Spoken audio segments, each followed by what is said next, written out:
Starting. There we go. All right. Well, hey, everybody. It is 2 hours UTC, and it's time for Astronomy Daily Live. Welcome, welcome. Come on in. Come on in. Take a seat on the porch, on the virtual porch, or sort of like a circle of friends gathering together every single day.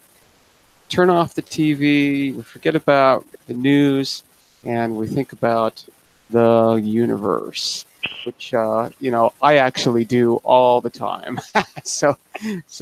Yeah, I haven't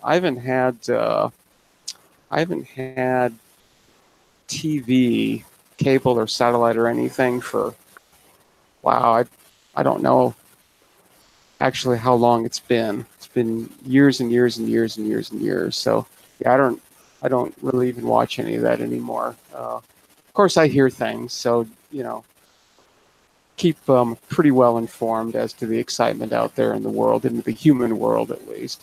So cheers. I've got a little bit of coffee left here, so getting that down before it gets a little too cold. So cheers. And we've got Bobby on the panel again. Hey, Bobby, what is going on? Nothing much. So we were talking about ham satellites right before we came on. Have you ever listened to any of those or used any of those in any way? What do you know about them? Well, they do require a good, decent antenna. Like, you know how Jill's got that Bobo vertical? And they usually transmit over the weekends and stuff. So you can find a lot of people using them over the weekend. So are they just sort of like reflectors, transponders of sorts, or do they actually transmit stuff, like TV and all that? They like use like those transponders and stuff. They used to have a special uplink and a special downlink.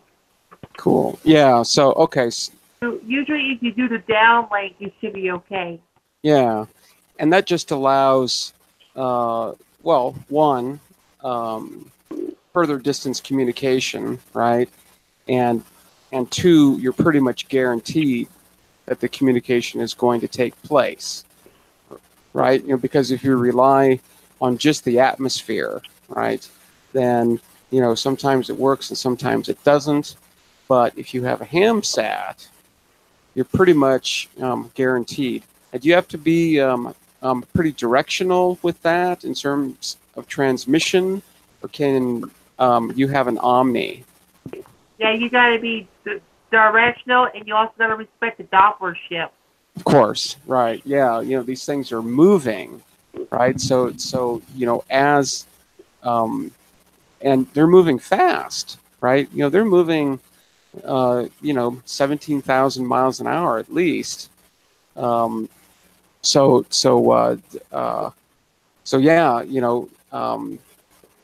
as these satellites approach your station, they are blue shifted, right? So their transmitting frequency shifts to a higher frequency, and then as they pass your station, they'll become red shifted, so their frequency will actually shift to longer frequencies.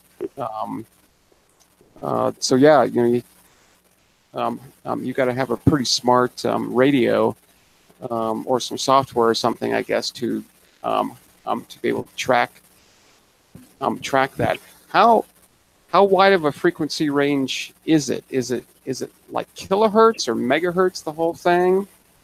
Going from blue to red?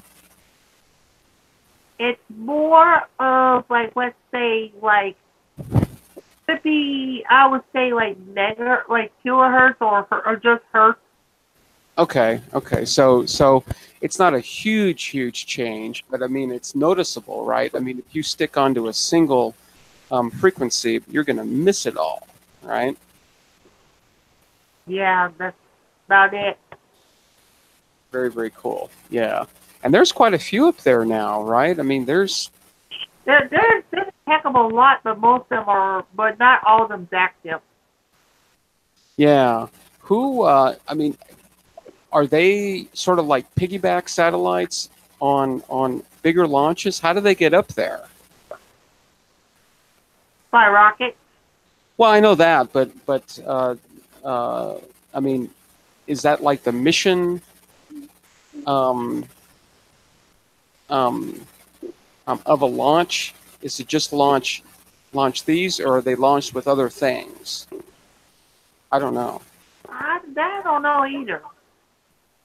I would sort of think that they would be piggybacked on to other things, but and is it are these ham sets? Are they mostly like United States things, or are they all over the place They're all over the world. in terms of who runs them and all that? Could be anybody. Yeah. Yeah, cool. Cool. All right. Well, let's get going. I'm going to check my chat here really quick, see what's going on over there. Atta's in the chat, and Tom, hey, nice to see you in the chat. Hope everything is going well.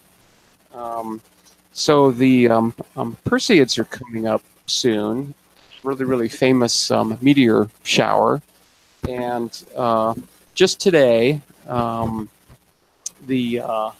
I'm gonna start sharing my screen here right away. Share my entire screen. I'm gonna hide that. Ooh, look at that, going right to infinity. I think this is really cool. Lots of people don't like this. I think it's really awesome. All right. Awesome. There's enough of so let's go over. Okay, I tweeted that. Yay, I tweeted. I keep forgetting to do that, but let's go over here.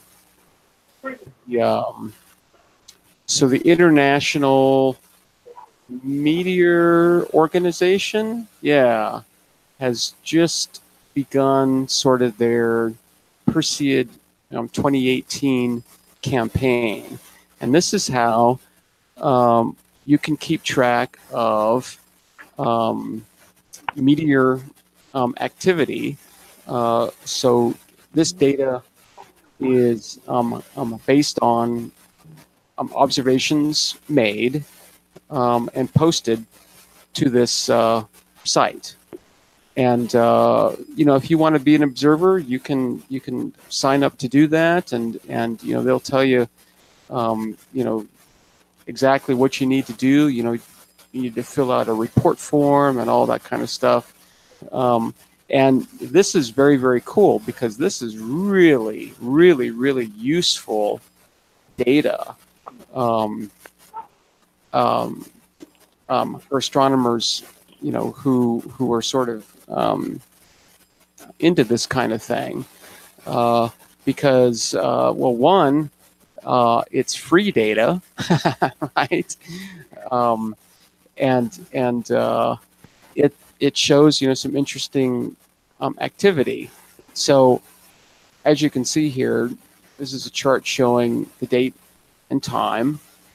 So this data actually started back on the 16th of July and has been going on ever since. But you can see that now we're starting to see a little bit of a rise in activity here, right? Which is expected, right? I think the peak is supposed to be around the 13th or so. So maybe another week or so. And so this axis is what's called the zenith hourly rate. So this is actually a calculated value that I'd like to see if we can get an actual definition. I mean, I can give you one, but let's see if, trying to see if they've got a good definition of this, because I'd much rather use their definitions than mine. So let's sort of see frequently asked questions. Let's see if one of the questions is, what is zenithal hourly rate? No. Oh, that's not very nice. That should be the first thing, shouldn't it? Let's see. Glossary. Glossary. Hey, there we go. Zenithal hourly rate is the number of shower meteors per hour one observer would see if his or her limiting magnitude is 6.5 magnitude and radiant is in, I would say, at his or her zenith. Okay, so that's a pretty complicated definition. So the radiant of a meteor shower is where all these meteors sort of appear to come from. If you've ever driven in like a snowstorm, even a good rainstorm, right? At night especially, right? So your headlights are lighting up the flakes of snow. Well, and you know, please don't observe this as a driver, but when you're a passenger, right? When you're a passenger, if you look out the windshield, right? What you'll see is that all the streaks of snowflakes, as they're zooming by you, they will appear to be coming from sort of a single point, right? They'll all sort of come from a place in front of you. And exactly the same thing is happening with meteors, right? The Earth is moving through this cloud of stuff at extremely high velocity, and so all those particles seem to be coming from a single place in the sky. And in the case of the Perseid meteor showers, they all seem to be coming from a place in the constellation of Perseus, which is why they're called the Perseids. And so that point is called the radiant, right? So that's how you can tell whether you're seeing a Perseid or not, right? Because they'll all sort of point towards the constellation of Perseus. If you see a meteor in the next week or so that you know is, for instance, moving north to south, that isn't a Perseid, right? The Perseids are mainly going to be moving from east to west, because Perseus is going to be in our east in the early evening and after midnight. But if that radiant is exactly at our zenith, which it isn't, right, then this zenithal hourly rate would be that. So what these guys do is, you know, they take in all the observations and then they make a correction for this zenithal hourly rate, and that's actually what they calculate. So yeah, that's sort of a long-winded explanation, but yeah, you know, we'll talk about this more as time goes by. So you know, don't worry if you don't understand that. It's complicated, but you know, you're hearing it now, and you'll hear it later, and you'll read about it. So you'll pick it up, no worries. But bottom line is that it's sort of looking like the Perseids are starting to pick up a little bit, right? The latest data is showing what? A rate of about 18 per hour. So not too bad. I think, usually the Perseids will get up to at least 60 an hour, if not a little bit more. I think upwards of like 100 an hour are sort of expected. So, what that boils down to, of course, is about, between one and two every minute. So, those can be sort of the longest minutes that you ever wait for, right?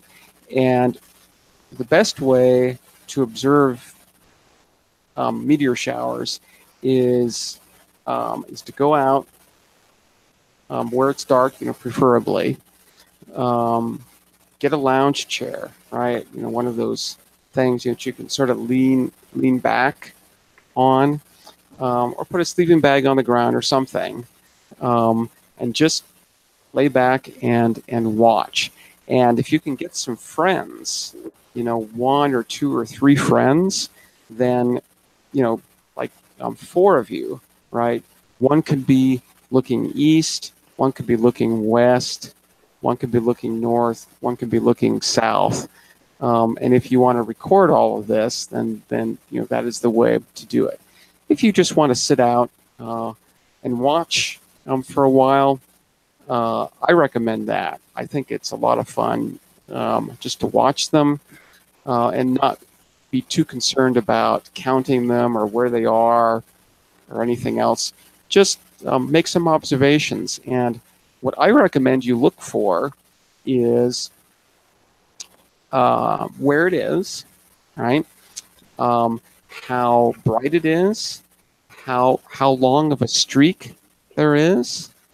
If you can see like any kind of residual tail, right? Because as it moves through the atmosphere, these little pieces of dust, or maybe pebbles, are vaporizing, right? So they'll leave a little trail sometimes if they're big enough.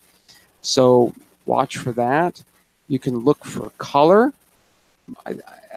As I recall, the Perseids are pretty white. There's not much color, but their tails, the residual things, can show some pretty interesting colors. I've seen reds and greens and blues. Hello, kitty. No, I don't want you to drink out of that. See, I've got a mug, right, for me, right? And I have a mug for the kitties, right? So which one do the kitties usually choose? They choose this one. So, having kitty cooties is just, I just don't want their cooties in my water. So, so cheers. I think I prevented it. Hopefully I did. Cheers. Cheers to kitty cooties. Yeah. No, Autumn, she said on 11, her local astronomy club is going to have a viewing event at the Muddy Run Observatory in Homewood, Pennsylvania, to watch the meteors. She will be there, and we'll be praying for good weather. Very, very cool. Meteor showers are one of those great shared experiences. All right, it's butt cam time. Hello there. Yeah, meteor showers are great to share with a group. because you all get to sort of see exactly the same thing, and it's very, very exciting. Because you never know when these things are gonna happen, right? You have no idea, right? I mean, minutes can go by. Minutes can go by with nothing at all. And then all of a sudden, boom, boom, boom, right? All over the sky. It's like, ah. So yeah, I mean, every single one is like a surprise. And your heart stops and it's like, you know, and, you know, so beside looking for all those other things, look and see, uh, um, um, sort of how fast they're moving too. The Perseids are pretty. I think I want to say they're pretty slow, relatively speaking. So there's some fast ones, there's some slow ones, but the Perseids tend to be a little bit on the slow side. They're they're they're pretty white. A lot of them are pretty bright.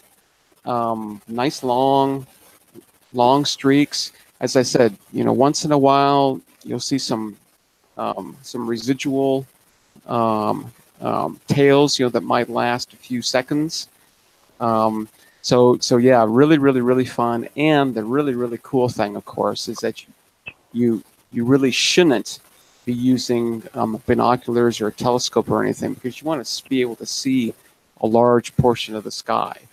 So yeah, even in the city, you can see bright ones, at least. But yeah, the more and more darker you get, the more and more you're actually gonna see. So cheers to the Perseids. And this year is really, really nice because the moon isn't going to be out. So that makes the sky even darker. So you can observe the Perseids any time of night, but it's best after midnight, because that's actually when you start spinning into that stream, and so you actually see more. And it just so happens that is when the radiant actually rises above the horizon. So yeah, you have a better chance of seeing them after midnight, but you'll see them any time of night, anytime. So maybe, Atta, you can find out if like the space station is going overhead during that time, or the HST, or some kind of bright satellite. You might check the predictions, either with Cal Sky or with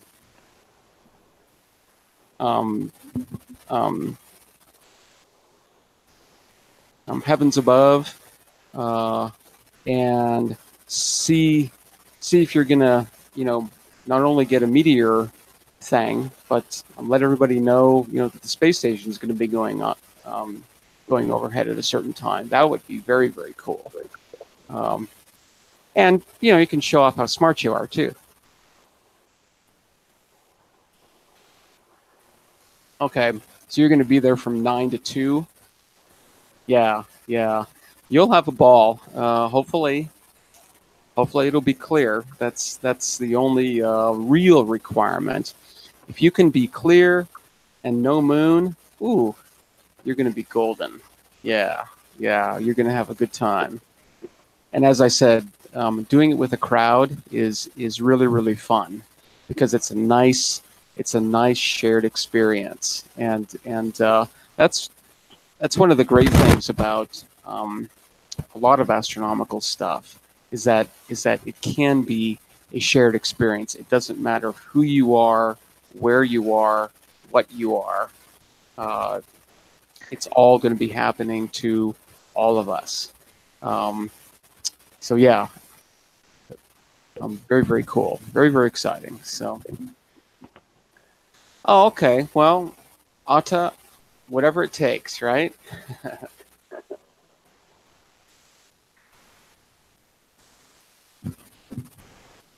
let those guys help you out a little bit, right?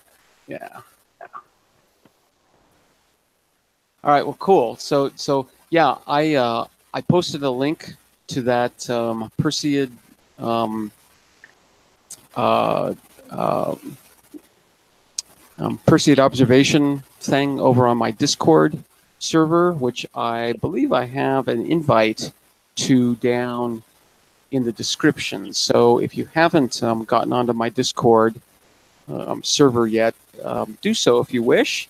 It's yeah, you know, we can have sort of a active, ongoing discussions there, and I try to post all kinds of things, papers, you know, that look kind of interesting, or if I see anything, you know, really really cool, I'll post that. And other members of the server do exactly the same things, you know. So feel free to post things there. It's pretty open and free, and it, you know, it's a completely free service. So, you know, post as much as you want. Right? No problem with that. All right, well, cool. Let's see. I was looking at the new papers that came out.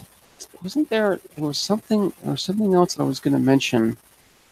I get going on these live streams and I completely forget. I need to sometimes make some notes.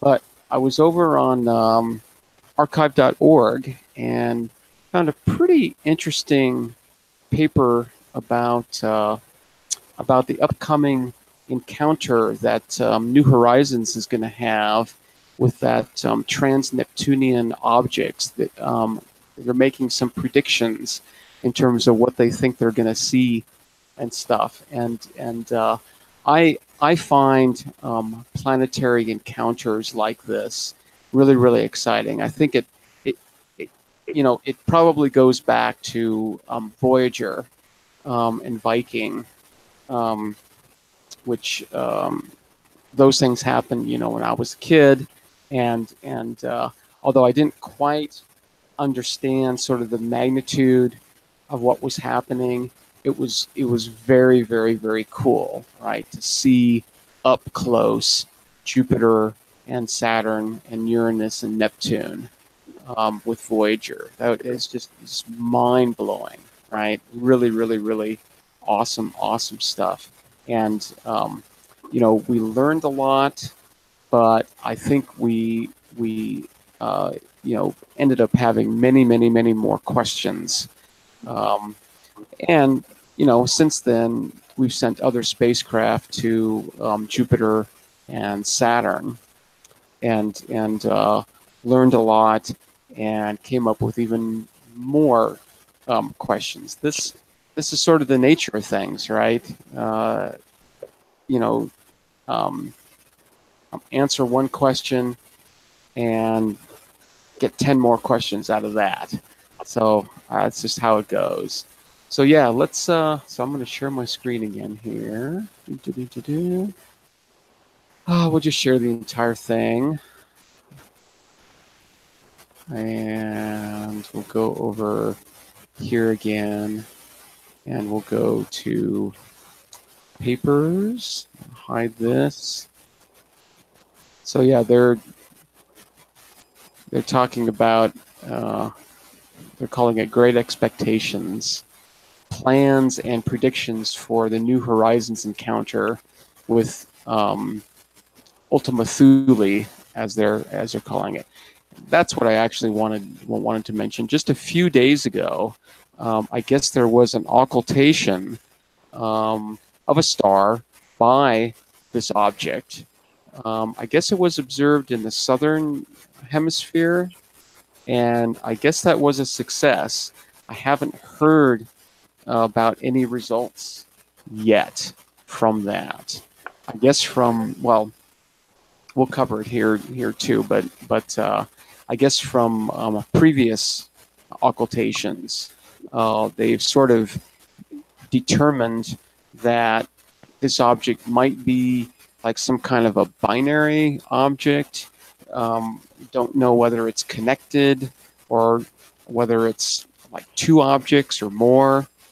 So yeah, they really, I guess I should preface this, right, by saying that they don't really have any idea what to expect, right? They have no idea at all.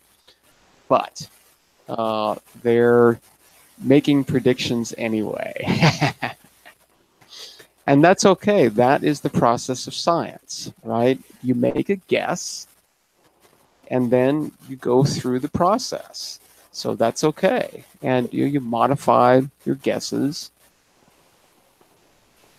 So yeah, this just came out. I guess it was actually submitted quite a while ago, but yeah, it just sort of popped up on archive today. So figured we'd take a look at that a little bit. So of course, New Horizons was the spacecraft that went by Pluto a couple of years ago. And they figured out after that encounter, they sort of, projected where it was going to go, and they had just discovered this. This is the discovery year here, right? 2014. I think the Pluto encounter was 2016.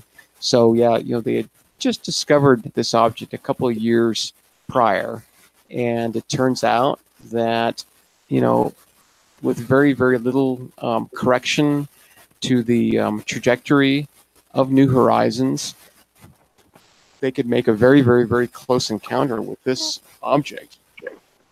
So it's like, yeah, go for it. So yeah, see, New Horizons will fly within 3,500 kilometers. So that's really, really, really close. Good resolution too, right? 100 meters per pixel.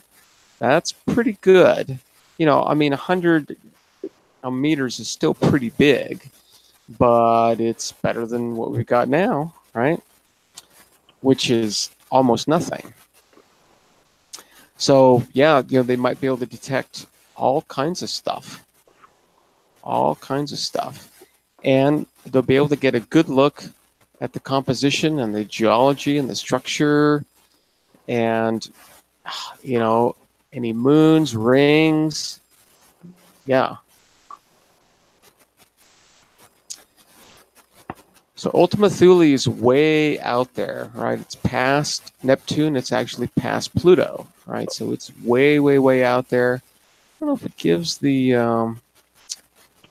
cold. So Ultima's elements is that its semi-major axis is 44.2 astronomical units. So that's I think Pluto's around 40. So this is just a little ways out from there. Pretty low inclination, right? And a fairly round orbit. E is the eccentricity of the orbit. Of course, it's an ellipse. So an eccentricity of 0 would make it a perfect circle. So this is just a little bit off of a perfect circle. So let's see. Let's just sort of go through this. I'm going to look at my chat really, really quick, make sure that I'm not missing any excitement over there. Okay, very good. Really, really good. And yeah, I predict that they are going to be finding millions and millions and millions of these Kuiper Belt objects or trans-Neptunian objects. I think there's going to be a lot of them out there, and I think they're going to be big. I think they're going to find some pretty big ones. It's just, they're so far away, and they're so dark.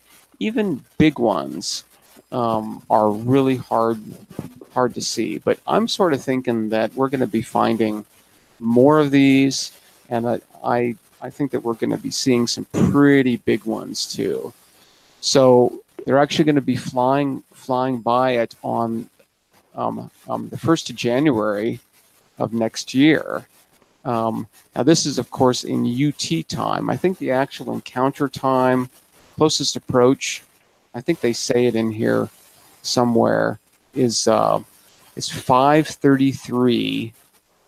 They say it in here somewhere. 5:33 UTC on the 1st of January. So you need to correct for your own time zone, right? So for me, I'm 7 hours behind UTC. So 5:33 would put that at 10:33 p.m. my time. So yeah, as far as I'm concerned, I don't care when it's happening. I'm going to be watching. Definitely. Now I think and I could be completely wrong about this, but I think that date and time is when we here on Earth will actually, know that has occurred, right? And because of light travel time, that event will have actually occurred, hours and hours and hours beforehand, right? But I think what they're doing is they're sort of correcting for light travel time. And so when we sort of experience or see the event is going to be at 5:33 UTC on the 1st of January. That's my guess. So here they're just talking about this kind of object. Don't need to get into too much detail there. Lots of good information, though. I mean, if you're wanting to learn about these, just sort of the basic information about these objects, this is a great paper,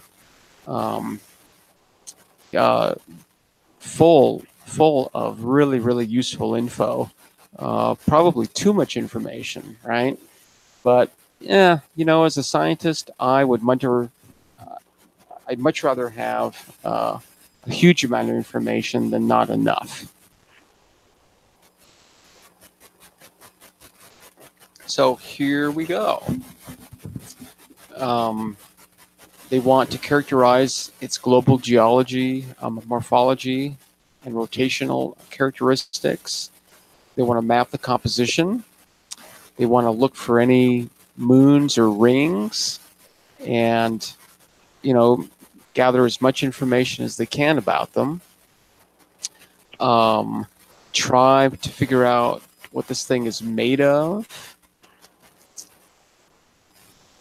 Characterize the physical properties of the surface.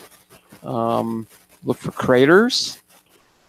Try to figure out how big it is, right? How massive it is, how dense it is, and then see how it behaves in the environment that it finds itself in. So that's a that's a lot to look forward to. I mean, that's going to be very, very cool. And with the instrumentation they have, they'll be able to do all of this, right? So 3 cheers to them. I'm really excited about this. Now going back to the meteor shower show, are there going to be any IPs and stuff? Any whats? Any live streams of the show? You got to say that one more time, Bobby. I missed you. Are there going to be any live streams of the meteor shower? I got you. Yeah, I've heard some chatter about that. I've seen a lot of meteor showers, and I'm not sure how exciting it is to watch them on a live stream, because I mean, really, even if you're doing, like 120 an hour, that's 2 a minute. And I don't know how interested an audience can be in that kind of thing. But yeah, I do know that there are some live streams planned. I'll try to poke around to see if I can find any. But yeah, I'm not quite sure how enthused I am about that. So, but I think they are going to be taking place. People with all sky cameras will definitely be able to watch them.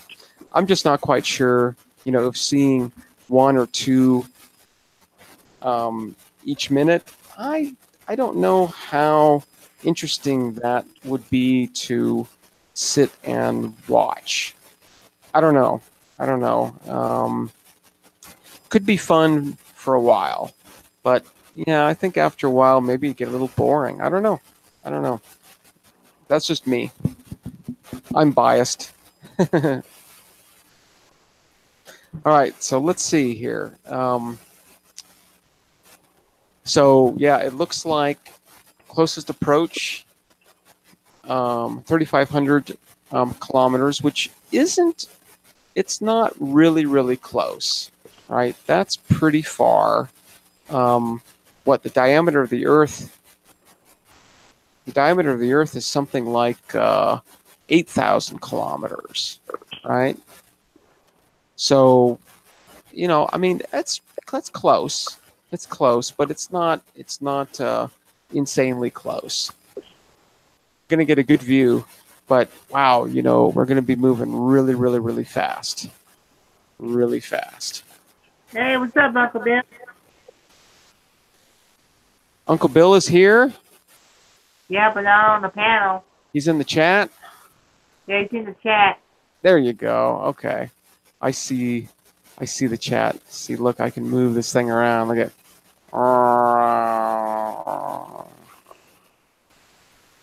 That is so cool. I think that's very cool. All right. Okay, so Damien Explorers is going to be out. Cool. Okay. Nice. Yeah. Well, I might tune into that for sure. Andy, nice to see you in the chat again. Glad you're here. All right, let's go back to New Horizons. Here we go. So, of course, they got a bunch of instruments on New Horizons. And I don't think I think they said something like they're not going to be using them all, but they've identified, the ones that they're going to be using. And they've got a good plan here, right? They're going to be starting, a month and a half before closest approach. They're going to start looking for rings and satellites, mainly because, I guess if nothing else, they want to know beforehand if they're going to run into something. So yeah, if they're seeing some kind of binary object, I would think that there's not going to be just those 2 things. There's going to be other stuff. So yeah, hopefully, if they see it in time, maybe they can make some small changes to the trajectory, and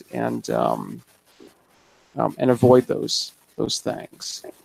Now, Uncle Bill Thurman says he does high-quality mobile birding streams and has some success with planetary shots by staying out at the sunset. Yeah, I've watched Damien a couple of times, and he's awesome.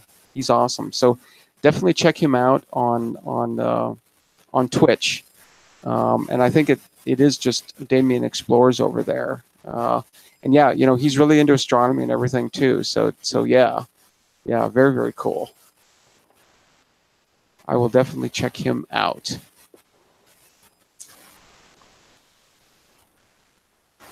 So yeah, this sort of just goes through their observation plan, at least their preliminary one. This is going to be subject to change depending on, you know, what they see as they're coming in. So, you know, they're going to have to think fast. So that's very, very cool.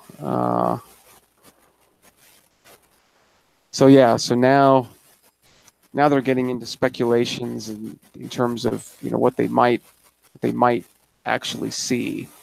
So yeah, you know, they're going to be looking for molecules, interesting molecules out there, and they'll probably find a lot of them, I would think.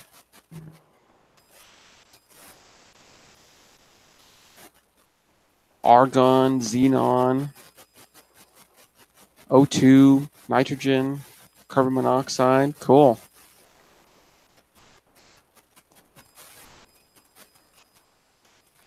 So, of course, this is in sort of the infrared region of the spectrum. Not exactly thermal, right? Short of the thermal infrared, but still, you know, red enough that we can't see those wavelengths. So Ultima has an estimated albedo of 0.068, so that's 6.8%. So 6.8% of the light that falls on it gets reflected. So, you know, that's darker than asphalt. I think asphalt, didn't we look that up? That was something like 14% or maybe even more, like 20%.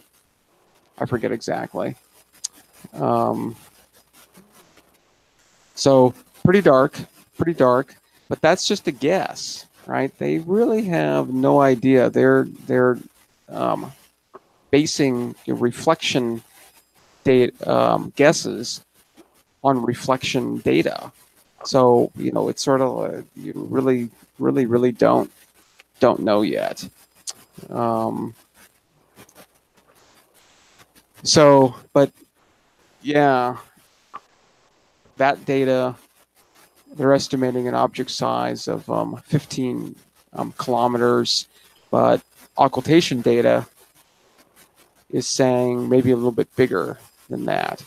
And as I said, they just had an occultation just a few days ago. So that is going to really, hopefully, help them sort of key in on size and albedo. So yeah, here, you know, they're saying a little bit bigger and maybe a little bit more reflection. And I guess the HST has seen it too, and sort of implying that it's a little red.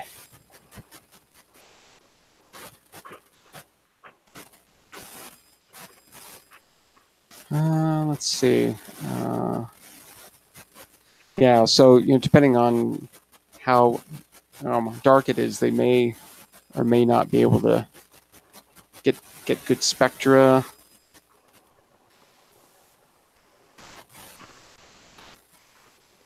So they're going to be shooting for dihydrogen monoxide. Woohoo! Carbon dioxide, and ooh, that's some kind of methyl alcohol of some sort. I'm not quite sure what that is. That's not methane. That's not quite sure what you would call that.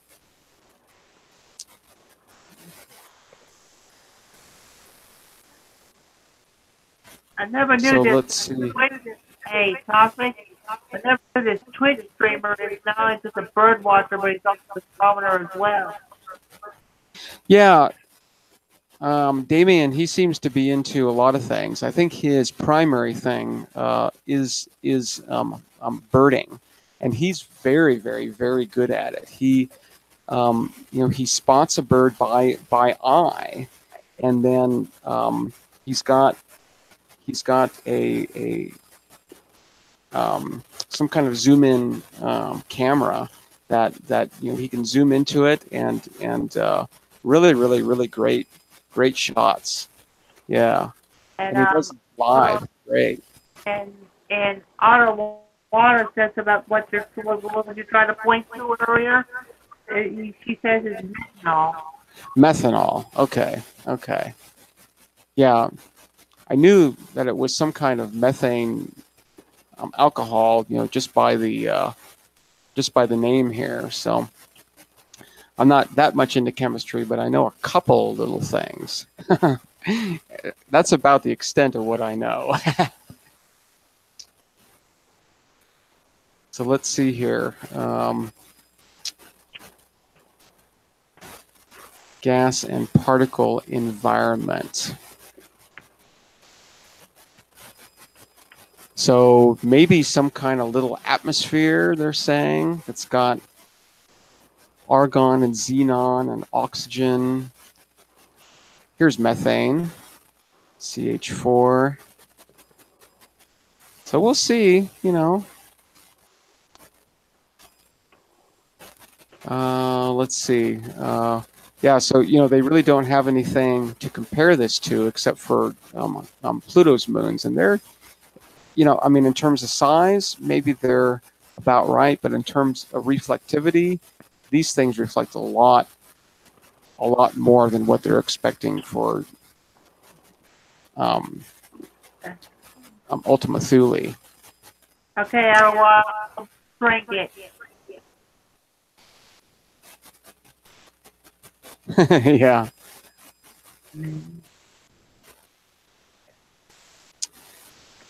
So let's see here.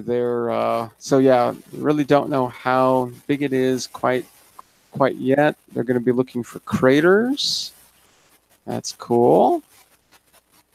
I don't know. I don't know if they're going to find any or not. We're the other object that sort of comes to mind is what's Hayabusa's object called? The Japanese spacecraft that's there now. Ryugu, I think is what it's called.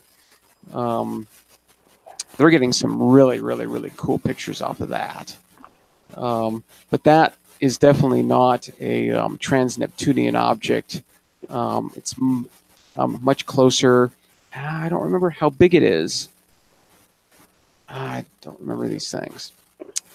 But yeah, maybe craters, but we're sending spacecraft to these objects, right? To these asteroids and comets, and we're not seeing a lot of craters. So what's that all about? I don't know.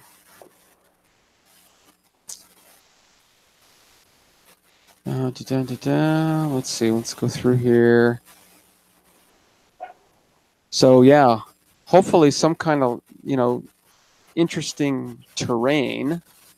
Don't exactly know what, but they're talking about sublimation modified landforms. Could be tectonic features.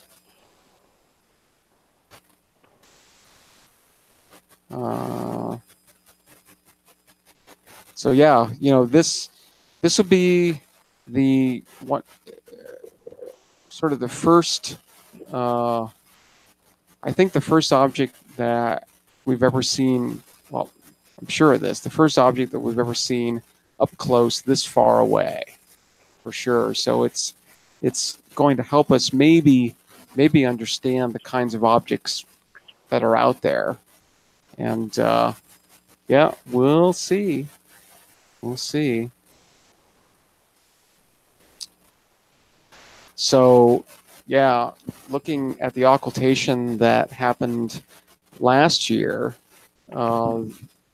they're saying that this object displays a very irregular shape. Very irregular shape. So it could be, some kind of a binary or maybe even a contact binary. And at least according to these guys, binaries are common in the Kuiper belt. So, okay. Check the chat.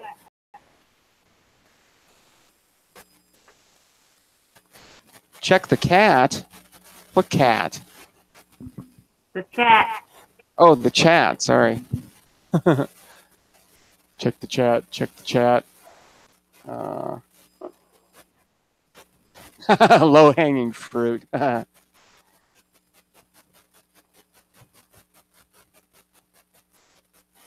Huh, okay. Very, very cool. Yeah, he's a pretty clever guy. For sure, low-hanging fruit.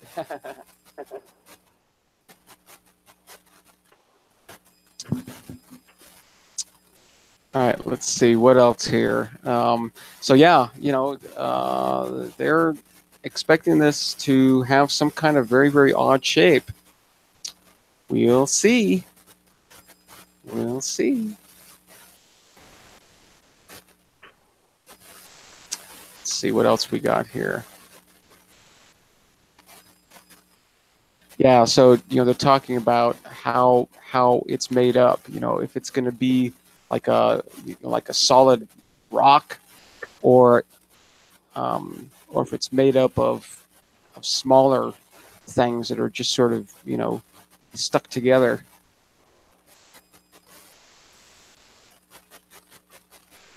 Don't know. Nobody knows. Okay, so moons and rings.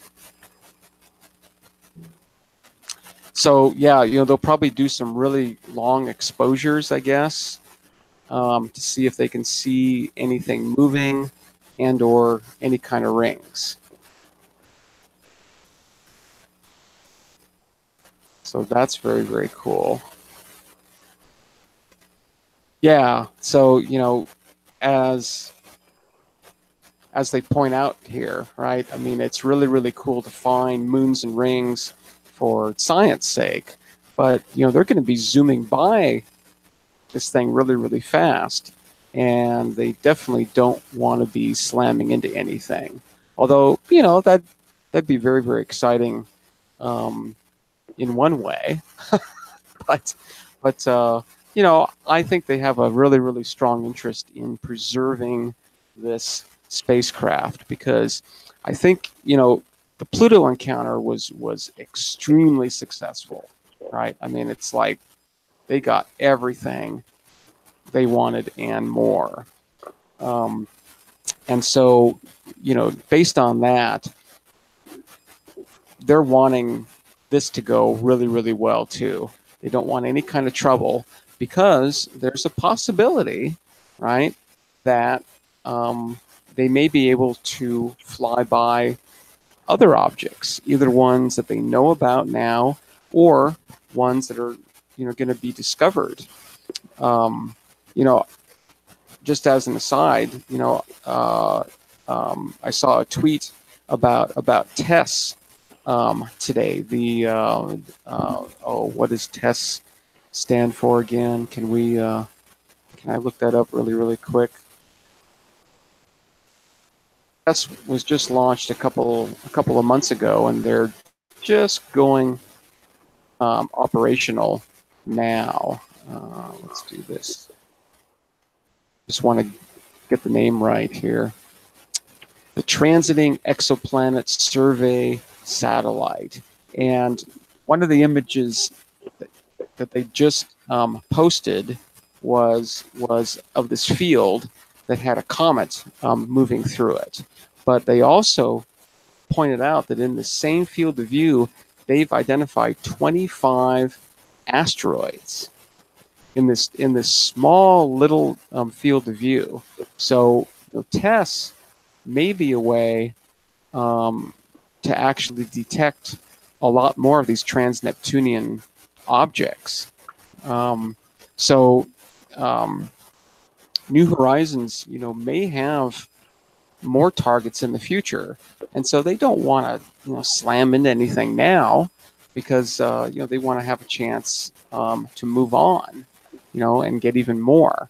And New Horizons is nuclear, right? So I mean, it's potentially got like a 20 or 30 or 40 or 50-year lifespan, and it's only been going. It was launched in 06, 07. So I mean, it's only like 10 years old. So it's got 20 or 30 or 40 more years of life. So yeah, you don't want to slam into anything now. So yeah, they're going to try to avoid things if they can. So right now, test is more like just in the testing mode, or the images now. Tests actually went into full operational mode, I think sometime the end of July, and so they're collecting their first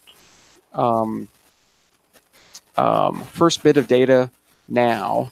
And I saw a schedule. I think that first bit of data, I think they're going to be running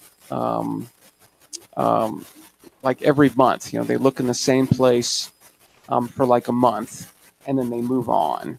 And so I think that first month's worth of data is going to be coming down sometime towards the end of August of this month.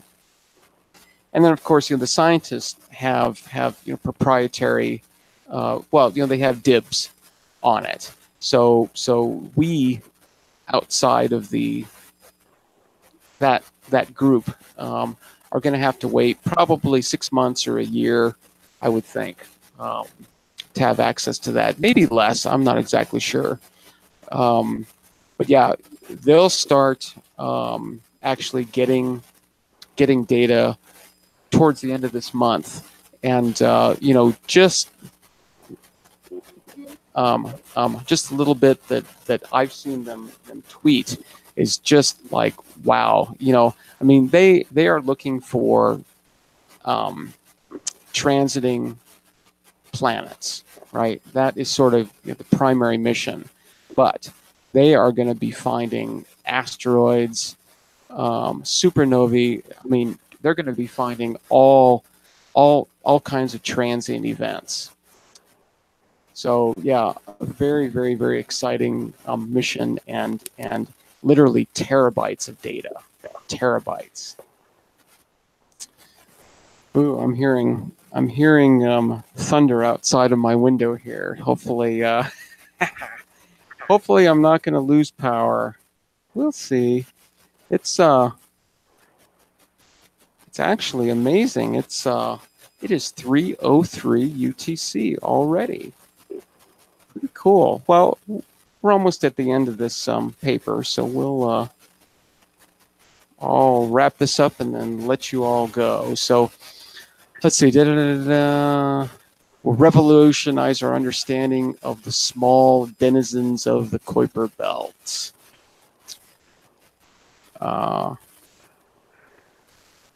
Well, it'll give us a data point. I don't know if it's going to revolutionize our understanding, but because we really don't know all that much about it at this point. So, but yeah, very, very cool.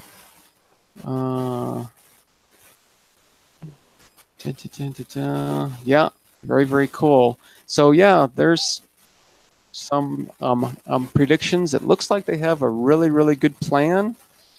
It looks like they've covered everything. They know exactly what they're going to do, at least at this point. That could change, but at this point, it looks like they know what they're going to be doing, and I'm pretty excited about this mission. It's I like these things where you see something new, something that no human has ever seen.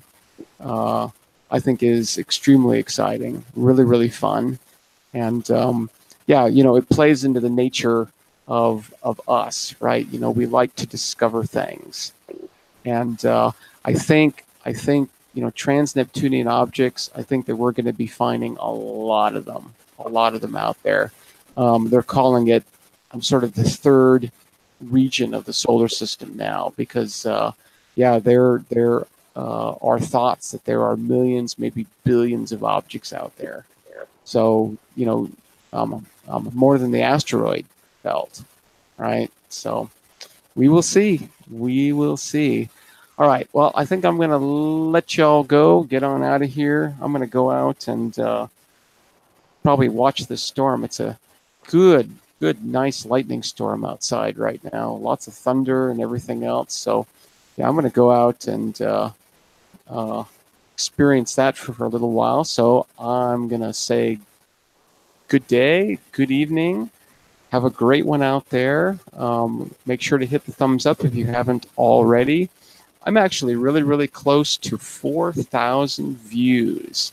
I think in the next day or two, I will pass 4,000 views. Now, I'm not paying much attention to those kinds of things. I'm here to have fun, share a passion, and not really worry about you know, subscribers or views or anything else. I think that'll happen on its own. So my thing is just to come on here every single day for about an hour, share some astronomical things, very fun, very laid back, casual, messed up hair and everything, and yeah, you know, just have a good time, share a passion with a bunch of friends. And it's so cool, you know, that we can do this now. And I don't think that we've seen anything yet in terms of this. I think this is probably extremely primitive. Oh, we just had a little bit of a power glitch there. All right, I'm going to get out of here. Hey, check the chat before you go. All right, I'm going to check the chat before I go. Yes, absolutely, Uncle Bill.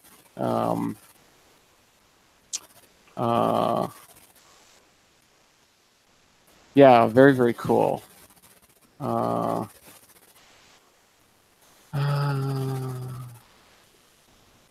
Yeah. Why don't you, like, the next time you just, like, use your smartphone or a tablet to look at? I probably can. You know, the problem with using the smartphone is that I can't share my screen, and a lot of this is you know, sharing a screen. You know, showing you papers and everything else. So yeah, you know, I think when I'm outside, I'll use the smartphone a little bit more. But when I'm doing this, I like to share stuff. I like to show you pictures and papers and all that. So at least at the moment, this is the only way I can do that. So, all right, I'm going to get out of here. Call it. And I will see you all on the spin a little less than 23 hours from now. All right, so take care, everybody. I will see you later. Bye. Sure.